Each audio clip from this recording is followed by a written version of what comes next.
Mungkin kebanyakan dari kita telah mengetahui bahwa wilayah Indonesia pernah mengalami pemberlakuan peraturan perburuan di sektor perkebunan. Namun bisa juga sebaliknya, belum mengetahuinya atau malahan tidak percaya bahwa peraturan tersebut pernah ada.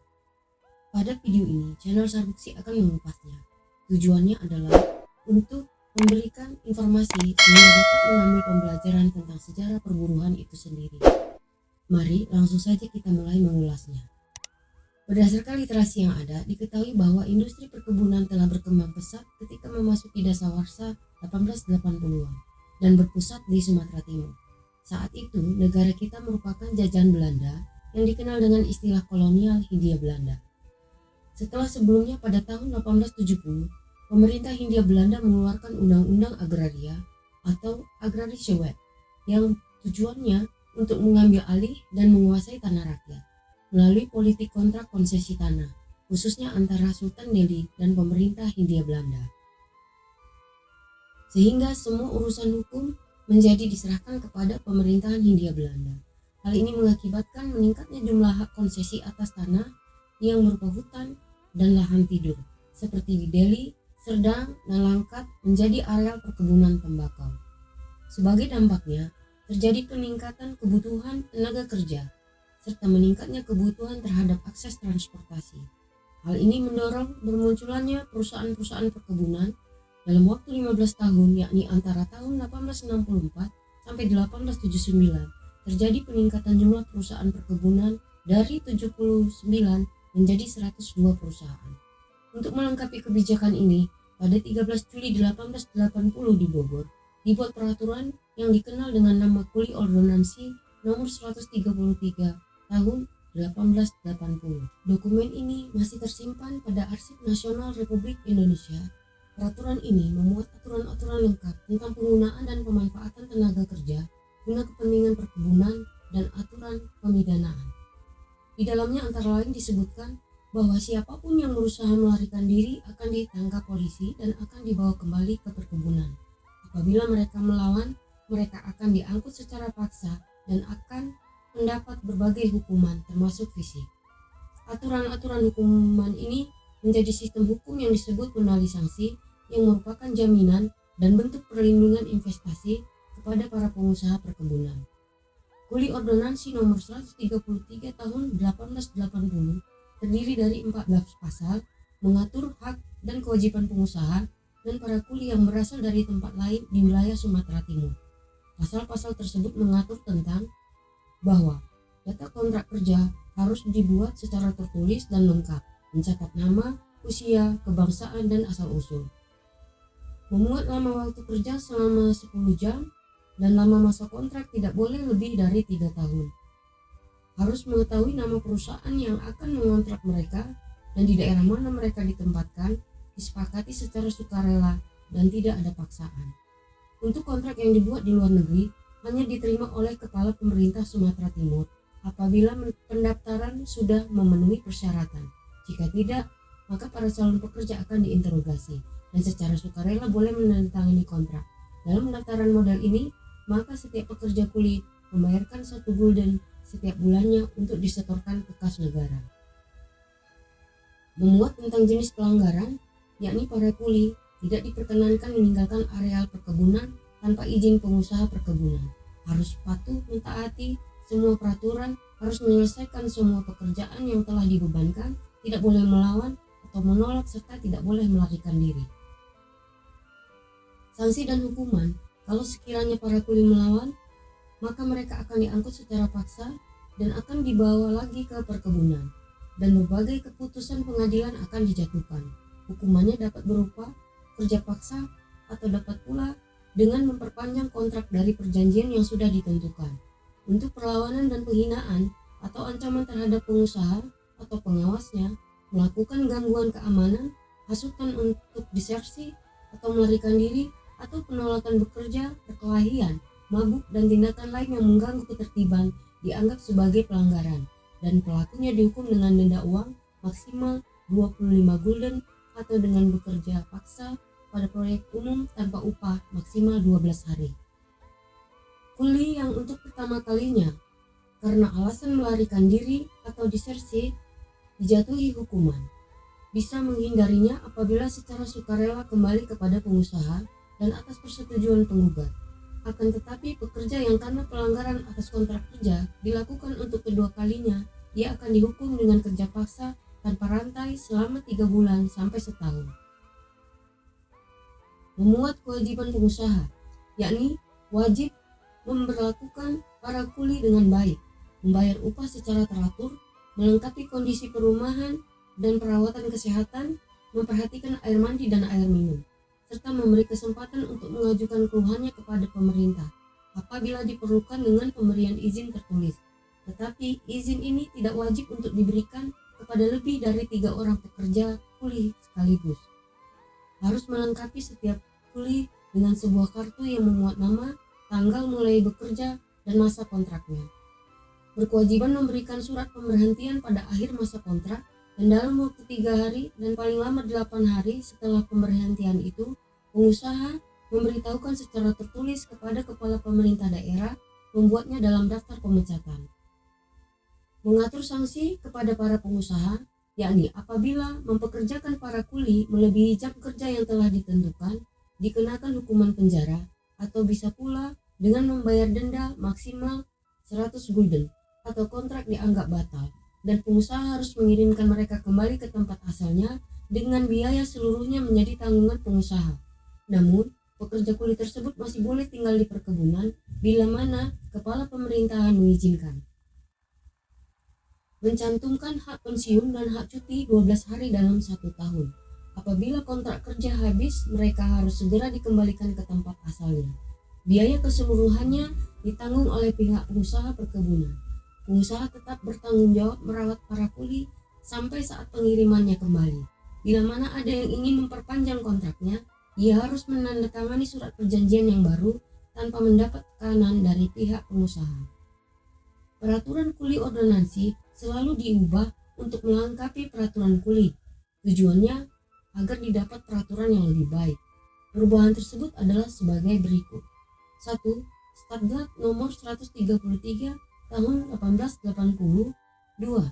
Statblad nomor 138 tahun 1889. 3. Statblad nomor 264 tahun 1991. 4. Statblad nomor 46 tahun 1907. 5. Statblad nomor 123 tahun 1909. 6. Statblad nomor 540 tahun 1911. 7. Statblad nomor 421 tahun 1915. Namun, kondisi dokumen ini tidak semuanya baik. Hanya tinggal beberapa statblad saja yang masih dapat dibaca. Antara lain, Statblad nomor 133 tahun 1880, nomor 540 tahun 1911, dan nomor 421 tahun 1915. Statblad lainnya sudah dalam kondisi rapuh dan tidak mungkin untuk dibaca atau banyak bagian-bagian yang hilang. Dalam Statblad nomor 540 tahun 1911 terdiri dari 7 pasal. Tidak banyak perubahan dengan Statblad sebelumnya. Adapun perubahannya yakni tidak ada penahanan terhadap kuli kecuali yang sudah ditetapkan dalam kontrak sebelumnya. Bila mana ada kuli yang sudah tidak cocok lagi bekerja di tempat yang lama, mereka boleh pindah ke tempat lain dan pulang ke tempat asalnya dengan biaya sendiri. Pengusaha wajib atas biaya sendiri untuk memberi kesempatan kepada para kuli agar tinggal di perkebunan dan menyediakan perawatan kesehatan termasuk obat-obatan yang diperlukan. Juga ketika terjadi luka-luka sehingga tidak masuk kerja.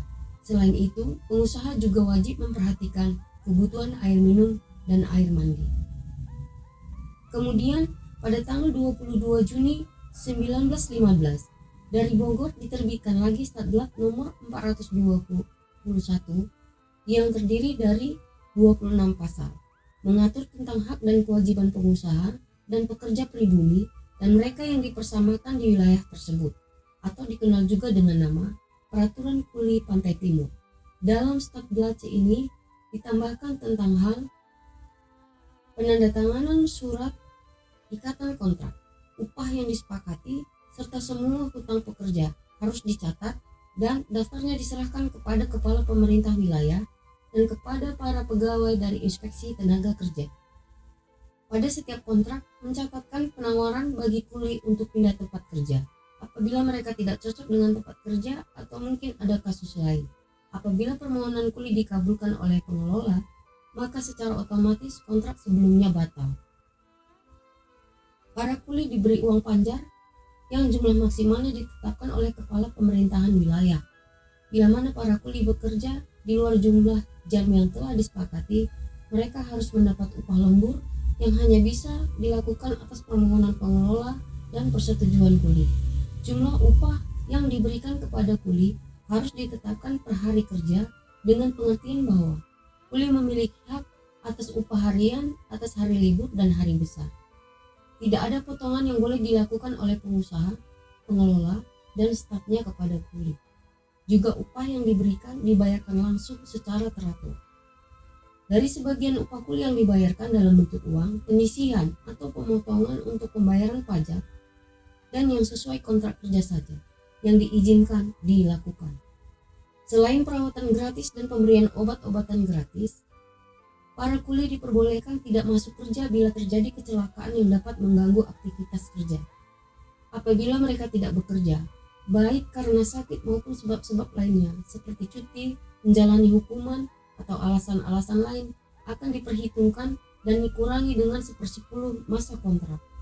Perhitungan waktu ditetapkan 360 hari per tahun dan 30 hari per bulan. Dalam perhitungan hari-hari libur yang tidak ada kegiatan kerja ditetapkan oleh para pengusaha. Kuli perempuan hamil atau keguguran mendapat cuti berlangsung selama 30 hari setelah melahirkan dan cuti 2 hari pada periode menstruasi. Hari-hari ini dianggap sebagai hari sakit meskipun tidak dihabiskan di rumah sakit. Kuli wajib bersedia bekerja di luar jam kerja yang dimuat dalam kontrak. Misalnya bila ada bencana alam atau bahaya-bahaya lain yang mengancam kelangsungan perkebunan, para kuli wajib memberikan bantuan tanpa upah. Pengusaha berkewajiban menjamin penguburan yang layak bila mana kuli meninggal selama masa kontrak berlaku.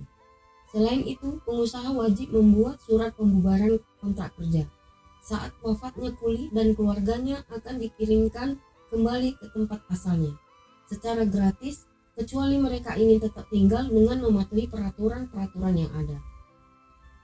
Apabila kuli dan keluarganya tidak segera memanfaatkan kesempatan pengiriman pulang yang ditawarkan, pengusaha tetap wajib mengirimkan kembali secara gratis selama sebulan setelah kontraknya berakhir. Pengusaha wajib memberikan surat pemberhentian kepada kuli dalam waktu 3 hari setelah selesai kontrak kerja, kecuali pembubaran kontrak kerja merupakan akibat meninggalnya pekerja atau diteruskan dengan kontrak kerja baru. Model surat pemberhentian ditetapkan oleh kepala pemerintahan wilayah dan pengusaha wajib menyebutkan dalam surat pemberhentian itu nama, etnis atau marga, usia saat bekerja, dan tinggi tubuh pekerja serta informasi lain yang dipandang perlu oleh kepala pemerintahan wilayah. Jika kuli ingin mengadukan tentang perlakuan buruk dari pengusaha, pengelola atau stafnya kepada pejabat yang berwenang, maka kepadanya harus diberi kebebasan pada hari kerja dan tanpa izin kepalanya. Di samping itu juga dijelaskan istilah-istilah yang dipergunakan sehingga akan lebih jelas kepada siapa peraturan itu ditujukan. Seperti pengertian pengusaha adalah orang atau badan hukum yang tinggal di Hindia Belanda. Jika mereka tidak tinggal di Hindia Belanda, harus ada wakil yang diangkat dengan akta otentik. Pengelola adalah orang yang ditugasi untuk langsung memimpin perusahaan dalam seluruh jangkauannya atau sebagian darinya. Pengelola bukan hanya bertanggung jawab terhadap peraturan yang ditetapkan bersama dengan pengusaha, tetapi juga untuk mematuhi kewajiban yang dibebankan kepadanya dalam peraturan itu. Pekerja atau anggota pekerja adalah penduduk pribumi atau yang dipersamakan, termasuk para kuli pria dan wanita dewasa. Yang dianggap termasuk penduduk pribumi adalah keturunan yang tinggal atau dilahirkan dari orang-orang pribumi yang berasal dari tempat lain, atau pria dan wanita selama masa kontrak kerja telah menikah dan kemudian membentuk satu keluarga. Dengan dikeluarkannya Staatsblad atau Amandemen Peraturan Kuli Ordonansi Nomor 421 Tahun 1915 ini, maka rekrutmen tenaga kerja asal Jawa diperbolehkan, di mana sebelumnya para kuli kebanyakan direkrut dari Cina, India, dan wilayah Asia lainnya.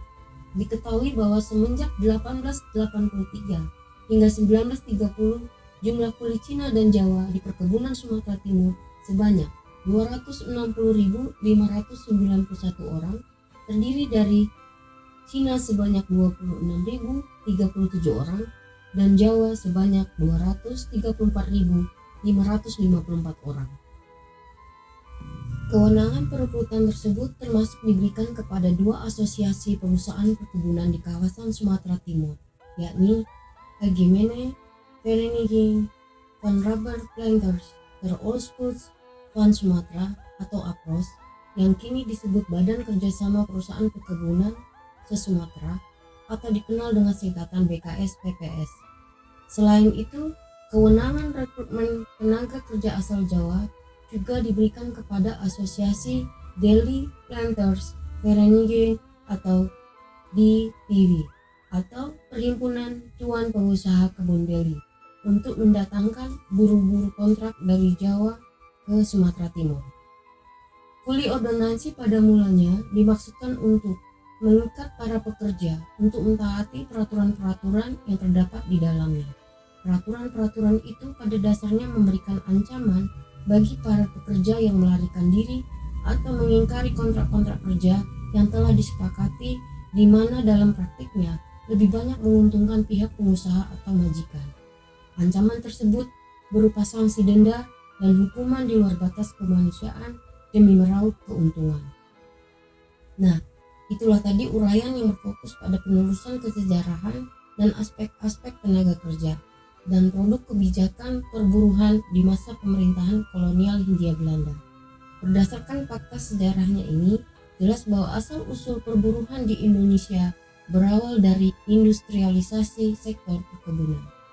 Era ini diklaim telah mengakhiri perbudakan dan atau kerja rodi dan memasuki era kuli. Para buruh atau pekerja disebut dengan kuli dan kebijakan perlindungannya dikenal dengan nama Kuli Ordonansi, dan di dalamnya mengatur tentang sanksi denda dan berbagai hukuman fisik yang dikenal dengan nama kunali sanksi. Hingga saat ini, industri perkebunan Indonesia, apalagi bisnis perkebunan sawit, sudah menjadi bisnis utama dan diklaim menjadi andalan penghasil devisa terbesar negara. Dan para pekerja kuli ini banyak sekali meninggalkan jejak pembangunan sarana dan berbagai gedung yang sampai hari ini masih berfungsi vital dalam perkembangan ekonomi tidak hanya di Indonesia melainkan dunia. Jelasnya, industri perkebunannya masih awet dan berkembang pesat hingga saat ini. Namun, mengapa kebijakan dan perlindungan untuk buruh perkebunannya sudah tidak ada lagi? Pertanyaannya adalah, kenapa kok kebijakan perlindungannya tidak ikut berkelanjutan? Silahkan tinggalkan tanggapan Anda di kolom komentar. Saya Tina Putih Berombolan dulu ya. Salam Sarduksi.